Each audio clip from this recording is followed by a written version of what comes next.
امام بخاری علم اور حدیث کے حصول کی خاطر بہت سے سفر کیا کرتے تھے، اور اس سفر کے دوران ان کے ساتھ بہت سے واقعات پیش آتے تھے۔ ان میں سے ایک واقعہ یہ ہے۔ السلام علیکم، کیسے ہیں آپ؟ امام بخاری نے جب پیچھے مڑ کر دیکھا تو ایک شخص ان کو سلام کر رہا تھا۔ امام بخاری نے اس شخص کو سلام کا جواب دیا اور ان کے درمیان بات چیت کا آغاز ہو گیا۔ اس شخص کے پاس بہت سی دلچسپ باتیں تھیں جن کو سن کر امام بخاری بہت محظوظ ہوئے۔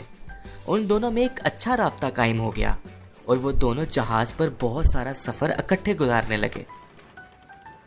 ایک شام باتوں کے دوران امام بخاری نے اس شخص کو بتایا کہ ان کے پاس 1000 دینار ہے۔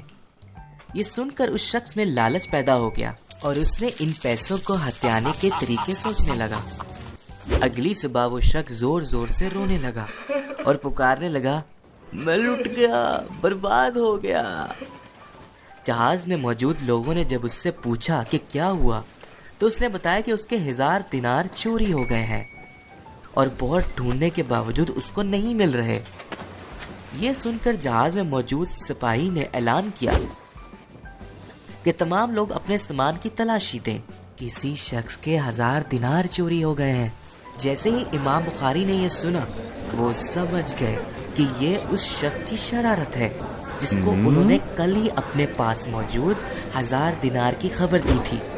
سپاہیوں نے پورے جہاز کی مکمل تلاشی لی مگر ان کو کسی کے سامان سے 1000 دینار نہیں ملے۔ انہوں نے اس شخص سے معذرت کی کہ ہمیں آپ کی چوری شدہ رقم کی کہیں سے بھی سراغ نہیں ملا۔ وہ شخص بہت پریشان ہوا۔ اس کو یہ یقین تھا کہ امام بخاری جھوٹ نہیں بول سکتے۔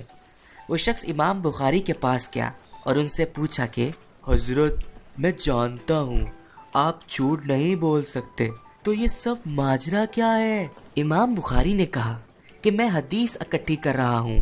اس کام میں آپ کی صداقت پر سب کو یقین ہونا چاہیے، نہیں تو لوگ آپ کی اکٹھی کی ہوئی حدیث پر یقین نہیں کریں گے۔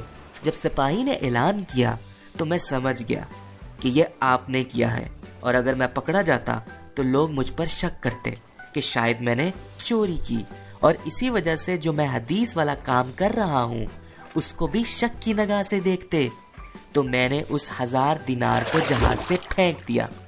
اس شخص کو بہت افسوس ہوا اور اس نے ندامت کے ساتھ اللہ اور امام بخاری سے معافی کی طلب کی۔